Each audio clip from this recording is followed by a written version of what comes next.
Alright, so I had mentioned that I was going to be making this journal for my trip, and my trip's supposed to last, it'll be hopefully a Saturday through Saturday, so it's technically 8 days, but pretty sure one of those days is going to be mainly travel, and I'm not going to really have a whole lot of stuff, so I've done a 7-day. What you're going to need for yours, here's my finished binding edge, and then that's the inside, which I'll show more in a minute. You're going to need some file folders.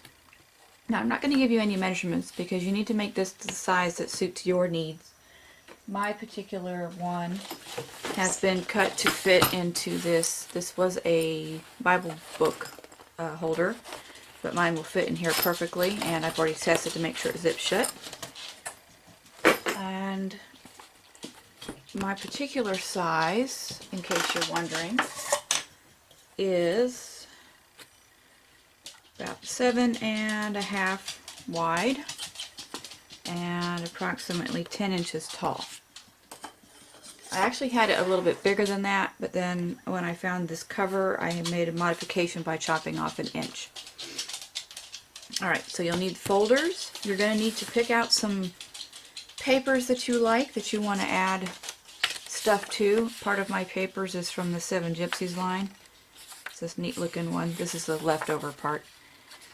And then I went and found some plain black paper and some ledger paper from my book. I also grabbed a few of these, which I will explain in a moment as well. The binding technique is pretty simple. What I've done is I took my folder, and if you're going to cut this part off to match the size you've chosen for your book. Don't cut the sides off. You're going to want the folders that have the adjustable portion at the bottom here, because the folds on the very last one, you're going to take that very first little fold like this and crease it to allow yourself a wider base on the file folder. So this would be as if you were adding more media into your file and would need it wider. So do that, and you're going to use your bone folder if you have one, or just some hard object will work, side of your scissors. So that will create this little wide piece here. Now if you think you're going to need more space in your sections, and then of course you're going to go over a little farther and add a second one. So I did that 7 times so that I would have the 7 parts here.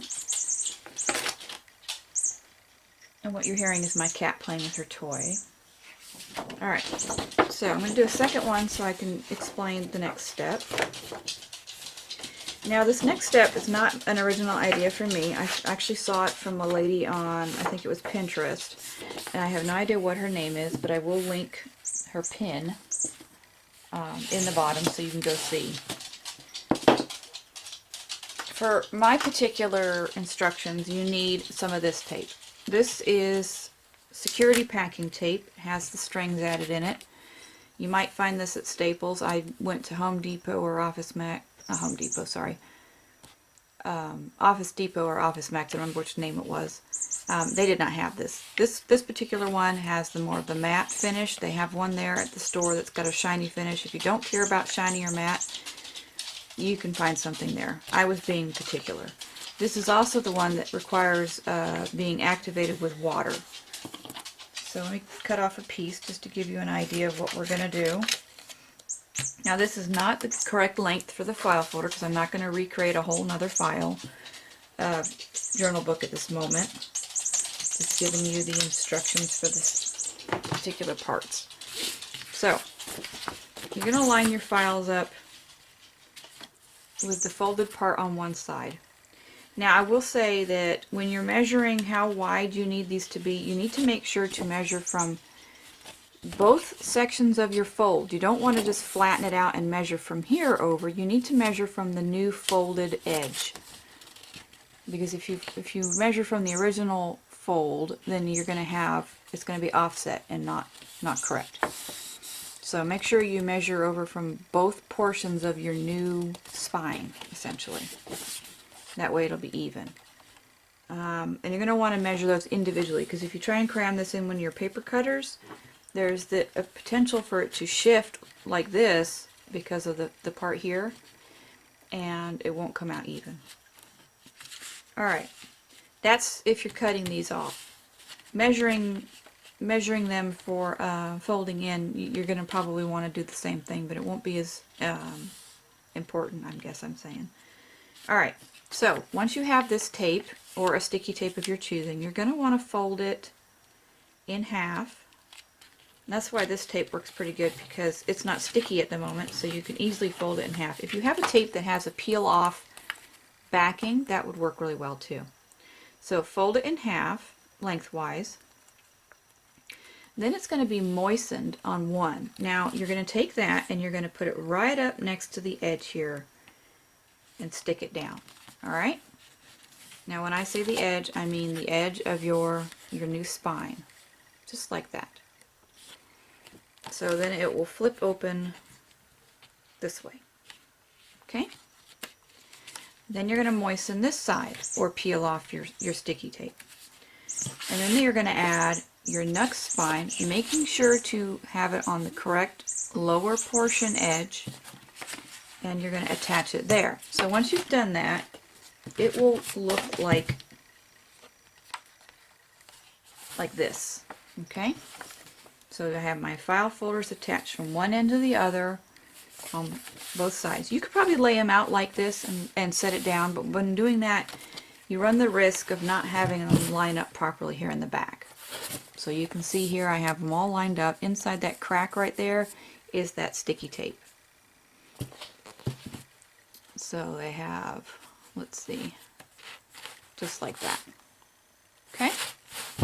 Not too complicated. And that woman's Pinterest post shows those steps really well also. So the next thing I did is I took my folders and used them on my scoreboard, and I folded the flaps in so that they would leave me just a little bit here, because I want to add tabs to this for the days of the week. Okay? So I folded those in to create little flaps like this, and that way I have a tuck spot. I think this is actually the back. That way I have a tuck spot here to insert one of these envelopes. Now I don't plan on gluing these in or taping them in. I'm going to use some paper clips. I do think I'm going to glue the bottom, and maybe I might not. And that might be because if I have a brochure or something, I can tape it on here and then still be able to flip it open, but I think I'll have paper clips. To paper clip these little envelopes in so they don't fall out of the journal book. And this will hold memorabilia items that might be small that I need to glue on my pages later on, want to journal around, rather than just kind of shoving them all in each day and run the risk of losing them. So for your signatures, you're going to pick out a few pieces of paper. I've chosen 3 because I didn't want it to be bulked up too much with papers, because I might be adding a lot of paper memorabilia. So I have my black one, my grid, and my 7 Gypsies paper. And on each of these I've added a strip of washi tape just to provide reinforcement. For myself, I've chosen to do, this is similar to a pamphlet stitch, but not quite. I only used, I did 2 holes here and 2 holes here, and then I ran the string through, starting from the inside, so that my tails would be on the inside. So I went down through there, across, back in the hole, and back out, and then I did a square knot. And I've left these extra pieces just for fun right now. I might glue things to them, or I might later on choose to trim them off. Now even though I chose a colored thread, you know, if you wanted to leave this backside completely open, colored thread would be fun. You can also use plain thread. My idea is to come back in with this canvas binder clippy kind of looking thing I've created, and I'm going to have this glued on the front and the back like this, which will actually end up covering up my stitching. But that's just to make sure that this doesn't, you know, compress down really bad when it's finished. I kind of like for it to stay, you know, nice and flat. So this is just going to add extra stability. That won't be being put on until I'm finished with all of my journal making though. So they're just made ahead of time. See, as it's sitting down right now, it's doing this.